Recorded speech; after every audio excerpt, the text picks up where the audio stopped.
And another mailbag.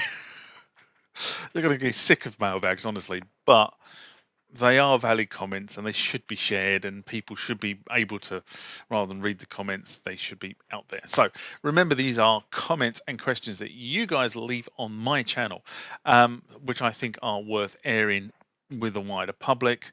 But before we get into this week's mailbag, remember, parish notices. Subscribe. If you haven't subscribed, please subscribe to the channel.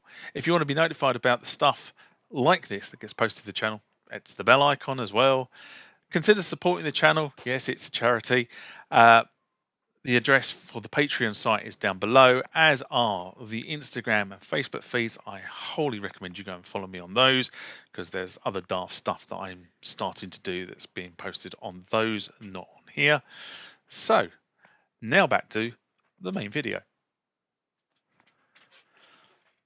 I think you guys are sending me a message, because I am getting lots of people from further afield who are responding to emails. So I've always had a degree of people in the US, but now I'm starting to get people, I think, from sort of lots of areas in mainland Europe and farther afield. Welcome to the channel. This one comes from Oscar Garcia Galao, and I've probably pronounced that wrong. And it's in response to the Roland area video about connecting the TR3, TR8 and System 1 together. I did way back in 2015, December 2015. And he writes, I've got a question. Can I connect the System 1 to the TR8 and use the drum machine as a sequencer for my synth? And honestly, the answer is, in short, yes, you can. You cannot use the USB, because that won't work. It's not designed to work that way, unless you put a computer in the middle. So you've got to go up to the computer and back down. But in essence, yes, you can take a MIDI cable out of the system of the TR8, put it in the System 1, make sure they're both speaking on the same MIDI channel, and then you can trigger notes on the TR8 and they will trigger on the System 1. All you have to do then is, if you go to the Roland website, I think it's on the Roland website, there is a MIDI map of what each instrument on the TR8 will produce in terms of what note it hits, or you could just do it by trial and error. So, you know, each one of those pads will send specific note data, and you just need to work out where that note data is on your System 1, and Bob's your uncle, it will play that note every time you hit the pad on the TR8. So that's the first thing. Second thing is, make sure the System 1 and TR8 are using the TR8 as the clock source. But in essence, in answer to your question, you can do it. And by the way, the default MIDI channel for the TR8 will be channel 10.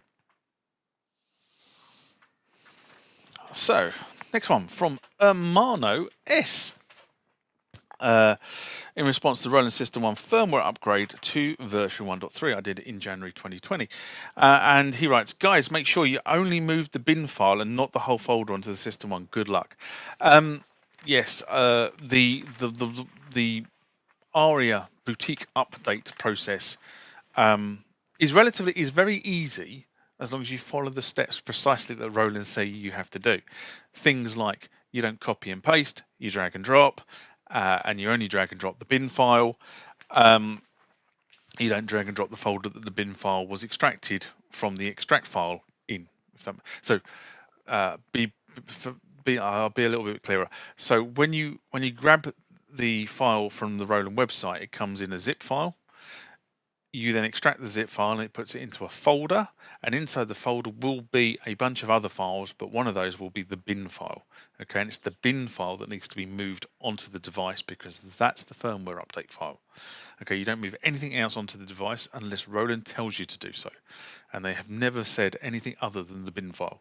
Okay, so just there you go. Good shout out, worthy of a mention. This one is from A Matthews UKX. And it's in response to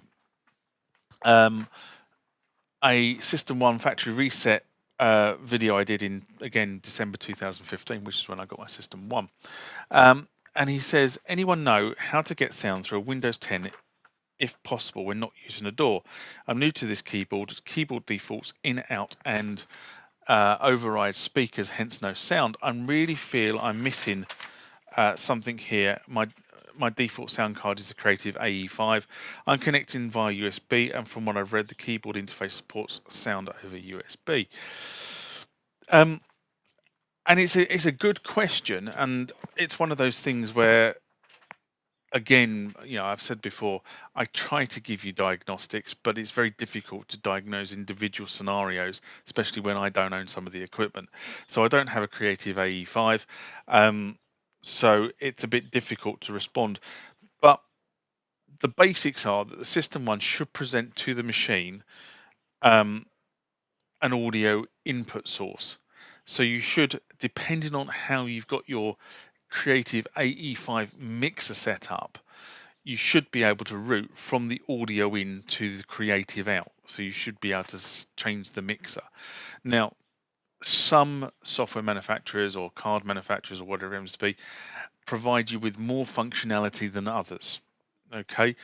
And as I said, I don't have the AE5, but the basic principle is, for argument's sake, I use Focusrite as my input-output device for my recording studio, and Focusrite actually do supply a very, very functional mixer that is software-based, which you load up onto the machine, and it will bypass your DAW, so you can effectively route stuff from the inputs to the outputs of the machine or through the Focusrite. So I quite often can play stuff into the Focusrite and have it route to the outputs on the Focusrite as part of the mix. Okay, so there are X number of inputs. Use the mixer on the computer to drive those to the outputs of the Focusrite, and then drive those onto the monitors. That is something you can do. It's not difficult to do; just requires a little bit of thought. I am going to do a video about sort of mapping this stuff out, because it seems to be a lot of people catch out. I've said before about MIDI videos and how to do MIDI setup, but I think people need to sort of kind of visualize it, because I think that's where a lot of people are sort of getting stuck. It's not difficult, guys. I know I say that. I do it all the time. It isn't difficult. It just requires that one step back, have a think about what you're trying to achieve, and then honestly draw it on a piece of paper, and then you'll be able to see where potentially you've got a problem, whether you've got connectors that don't work, whether you've got software that doesn't work, whether you've got instruments that won't speak to each other, if you get my drift. And the last one for this section comes from G.A. Molinar. And response to Roland MX1 USB correction, VT3 to VT4, I did at the beginning of January 2019. And they write, 6-hour battery life is more than enough for any gig, and even street musicians with a €3 power bank van can use it all day long. Phantom power is no problem, since it doesn't mean that it needs more power. Roland is the best. Is the best and industry icon, but nowadays we have you and Bo Beats and other talking manuals knowing everything about music, and this did make me chuckle, I have to be honest. So, first things, thank you for your opinion, but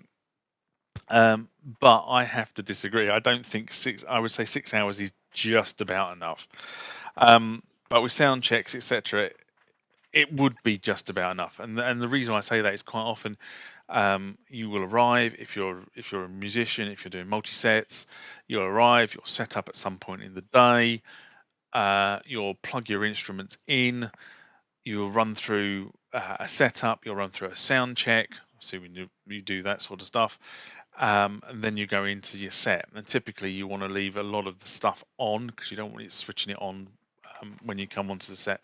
So it kind of, it's just about enough. I mean, I've worked with battery devices in the past, and I swore I'd never work with battery devices again, which is why I'm so opposed to the boutiques being battery powered. It's just not enough. The other point I would say here is where he says that phantom power doesn't draw. That's wrong. So phantom power effectively is putting 48 volts across the cardioid in a microphone. Okay, so effectively the way it works with a phantom powered microphone is you have the cardioid, and you put power on the cardioid, and effectively what the device is sensing is the change in potential as that speaker moves in and out. So a normal speaker, a normal microphone, a sort of a normal magnet-based microphone will have no power on it, and effectively it's reacting to the sound waves. Okay, but it's not as sensitive as when you put power on the actual microphone itself. Now, there's probably somebody who's going to jump at me and say, well, you haven't described it correctly, but that's pretty much what it is. The reason why you use phantom power is it's far more sensitive, has a better range, acoustic and dynamic range, and it's much more better for recording instances. That's the reason why you use it. But if you are going to use phantom power, even though you say, oh, it's 48 volts and it's not very much current, it still draws power. And the device itself has to maintain 48 volts at the microphone. Okay, so it does draw power, and maintaining that voltage is going to drain your batteries.